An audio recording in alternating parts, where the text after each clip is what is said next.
Every new discipline affects the rest. Every new discipline makes a difference. That's why action is so important. The smallest action, the least action. The action that you won't think will matter. It all matters. Take it. Because when you start accomplishing and the value starts to return, you'll find inspiration to do the next one and the next one and the next one. But for this whole process to work for us, we must first master the art of discipline, self-discipline, consistent self-discipline. It doesn't really matter how smart you are or how much you know if you don't use it. It doesn't really matter that you graduated magna cum laude if you're stuck in a low-paying job. It doesn't really matter if you attended every seminar that comes to town if you don't apply what you've learned. Better than knowledge is applied knowledge. And once we've applied our knowledge, we must study the results of that process. Apply our knowledge, study the results. Refine our approach. Finally, by trying and observing and refining and trying again, our knowledge will inevitably produce worthy results, admirable results. And with the joy and results of our efforts, we continue to apply, to learn, to observe, to fuel our ambition with the positive reinforcement of continued progress. Pretty soon, we'll find that we're swept into a spiral of achievement, a vertical rise to success. It takes consistent self-discipline to master the art of setting goals, to master the art of time management, to master the art of leadership, to master the art of parenting and relationships. If we don't make consistent self-discipline part of our daily lives, the results we seek will be sporadic and elusive. It takes a consistent effort to truly manage our valuable time, or we'll be consistently frustrated. Our time will be eaten up by others whose demands are stronger than our own. It takes discipline to conquer the nagging voices in our minds. The fear of failure, the fear of success, the fear of poverty, the fear of a broken heart. It takes discipline to keep trying when that nagging voice within us brings up the possibility of failure. It takes discipline to admit our errors and recognize our limitations. The voice of the human ego speaks to all of us. Sometimes the voice of ego says that we should magnify our value beyond our results. It leads us to exaggerate, to not be totally honest. It takes discipline to be totally honest, both with ourselves and with others. It takes discipline to change a habit, because habits are formed a little bit each day, every day, every day. Once habits are formed, they act like a giant cable. They act like a nearly unbreakable instinct that only long-term disciplined activity can change. You just got to go home and make a list after today. And here's the question to ask as you make this personal list. What am I not doing that would be easy to do? That could greatly change my health, my wealth? What am I not doing I'm neglecting that would be easy to do? Just go home and answer that question personally. You don't have to put the answers on a public bulletin board. This is just all personal stuff. But here's how you get a miracle going for your life. Number one, do what you can.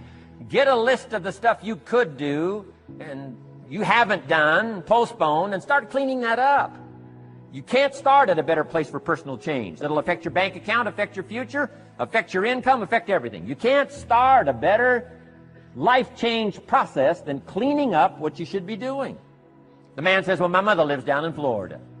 Should have written her 6 months ago. I just can't seem to get that letter written. I'm asking you to get that letter written, clean that up, and don't walk like other people walk. Don't postpone like other people postpone. You say, well, is it as simple as writing a letter? And the answer is yes.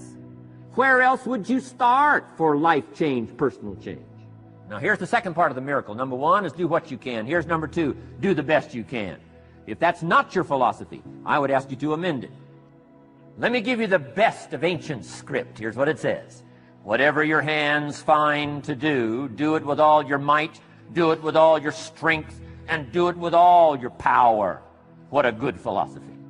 That kind of philosophy will revolutionize your life if you haven't picked it up lately.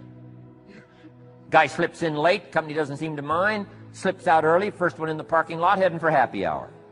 Stretches his break, comes early for lunch, late back from lunch, company doesn't seem to notice. Guy says, best as I can calculate, I'm putting in about a half a day's work and I'm collecting a full day's pay. Little does he know the seeds of his own disaster are already being sown by the weakness of his own personal philosophy. It's not the economy that's going to determine your next 6 years. It's your philosophy about labor and about activity and about miracle and soil and seed and sunshine and rain and the economy and the banks and the money and the companies and the schools and what's going on. It's your philosophy and your attitude, and then your ability to take action. All of that we call the process of life change, miracle working. Consistent self-discipline. Set up a discipline when the emotions are high and the idea is strong and clear and powerful. That's the time to set up the discipline. Somebody talks about good health and you're stirred. Say, right, I need to get a book on nutrition. Get the book before the idea passes and before the emotion gets cold. Go for the book. Start the library. Start the process. Fall on the floor. Do some push-ups. Action. Got to take action. Otherwise, the wisdom is wasted. Otherwise, the emotion soon passes. Unless you put it into a disciplined activity. Capture it. Disciplines is called how to capture the emotion and how to capture the wisdom and translate it into equity. Disciplines. You start walking around the block, it'll inspire you to get an apple. Get an apple, it'll inspire you to get a book. Get a book, it'll inspire you to get a journal. Get a journal, it'll inspire you to grow, develop some skills. All disciplines affect each other. Every lack affects the rest. Every new affects the rest. The key is to diminish the lack and set up the new. And you've started a whole new life process. Also, one more thought on discipline. Here's the greatest value of discipline. Self-worth. Self-esteem. People are teaching self-esteem these days, but they don't connect it to disciplines. The least lack of discipline, and it starts to erode our psyche. One of the greatest temptations is to just ease up a little bit, right? The slightest lack of doing your best starts to erode the psyche. Instead of doing your best, doing just a little less than your best. Sure enough. You say, well, it's just going to affect my sales. No, it's going to affect your consciousness. It's going to affect your philosophy. Now you've begun in the slightest way to affect your own philosophy.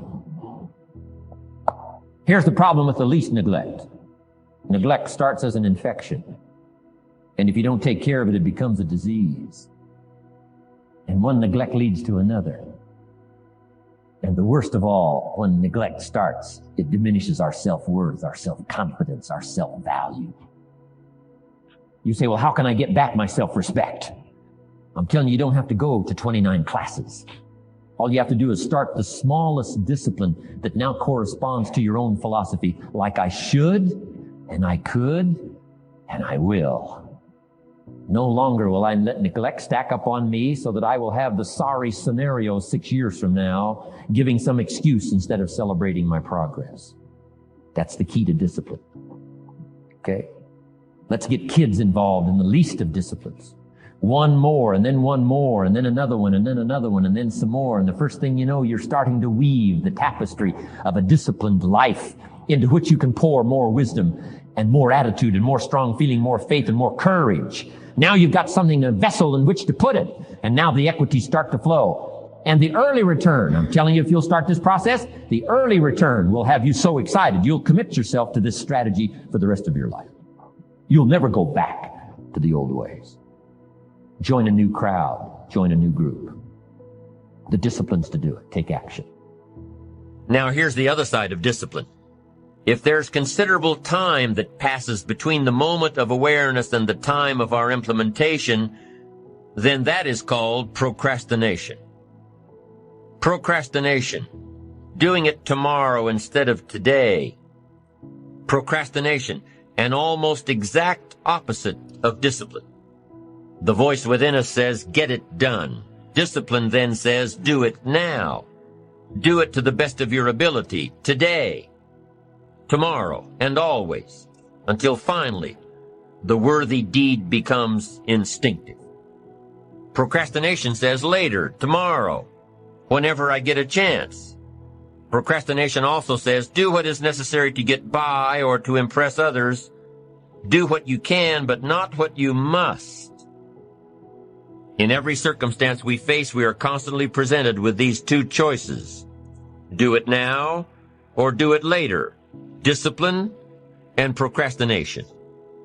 A choice between a disciplined existence, bearing the fruit of achievement and contentment, or procrastination, the easy life for which the future will bear no fruit, only the bare branches of mediocrity. The rewards of a disciplined life are great, but they're often delayed until some time in the future. The rewards for the lack of discipline are immediate, but they are minor in comparison to the immeasurable rewards of consistent self-discipline. An immediate reward for lack of discipline is a fun day at the beach. A future reward of discipline is owning the beach. For most, we choose today's pleasure rather than tomorrow's fortune. So how can you get rid of the easy distractions? How can you keep your mind on what you're trying to do? How can you keep an attitude of doing it all and doing it now? How can you make the choice of discipline over procrastination? How can you stay focused on your ambitions? How can you avoid conversations at the water cooler? You can keep your focus on your work. You can get it done today instead of tomorrow. You've got to really work on your consistent self-discipline on a daily basis, or you'll find yourself distracted. Distracted by negative thoughts, distracted by negative people, distracted by water cooler chatter, and pretty soon, depending on the type of people you've associated with, distracted by your doubts within yourself. Never underestimate the power of influence and associations, and never underestimate the power of your own consistent self-discipline. Now let's take a closer look at discipline, at the 3 steps to becoming disciplined. First, true discipline is not the easiest option. Most people would rather sleep until 10 o'clock than get up at 6. It's easier to go to bed late, sleep late, show up late, leave early. It's easier not to read. It's easier to turn on the television than to open a book. It's easier to do just enough than to do it all. Waiting is always easier than acting. Trying is always easier than doing. Imagine what life would be like if we didn't have to make our bed in the morning, or keep our garage clean, or pay our taxes, or show up for work tomorrow. Wouldn't it be fascinating if we didn't have to do these things? Wouldn't it be fascinating? What do you suppose would become of us? You're right. Not much. For whatever the reason, the system we live in and contribute to is designed to make the easiest things in life the most unprofitable. Profitable seems to be the most difficult. Our world is and always will be a constant battle between the life of ease and its momentary rewards and a life of discipline and its far more significant rewards. Each has its own price, the price of discipline or the price of regret. The second lesson of discipline is that it's a full-time activity. And we've said that the best form of discipline is consistent self-discipline. You see, the discipline that it takes to make your bed every day is the same discipline necessary for success in the world of business. The discipline to organize your garage is the same discipline to organize your business. All disciplines carry through to affect all parts of our lives. If we're disciplined in just one area and lazy in another, guess what?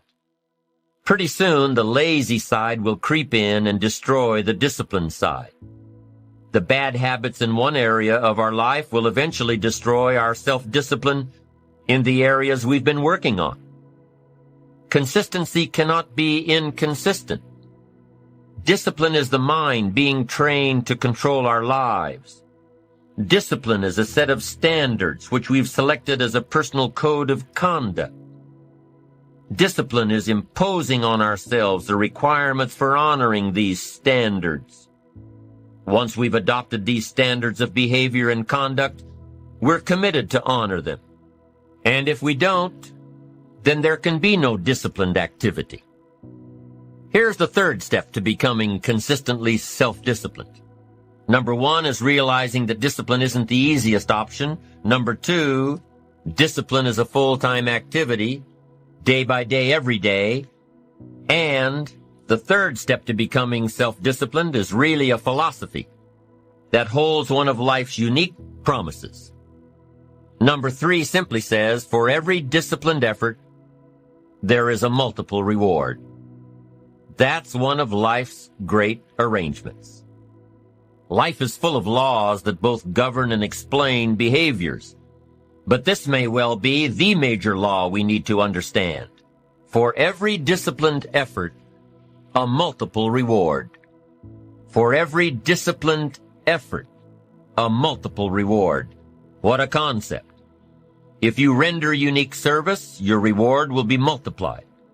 If you're fair and honest and patient with others, your reward will be multiplied. If you give more than you expect to receive, your reward is more than you expect. But remember, the key word here, as you might well imagine, is discipline. Everything of value requires care and attention. Everything of value requires discipline. Children require discipline. They must have a structure built for them. They must have boundaries to work within so they feel secure and comfortable to explore and grow. They must learn to recognize what's right and what's wrong, what's acceptable behavior, what's not acceptable. Children require unwavering discipline, consistent discipline, or they'll be confused as to how they're supposed to behave. The most valuable form of discipline is the one that you impose on yourself. Don't wait for things to deteriorate so drastically that someone else must impose discipline into your life. Wouldn't that be tragic? How could you possibly explain the fact that someone else thought more of you than you thought of yourself? That they forced you to get up early and get out into the marketplace when you would have been content to let success go to someone else who cared more about themselves? Your life, my life, the life of each one of us is going to serve as either a warning or an example. In the end, it is your own discipline that acts as the magic catalyst to give substance and depth to your ambition, to achieve your own plans and dreams, to have what you want to have, and to become what you want to become. Your consistent self-discipline is the magic catalyst.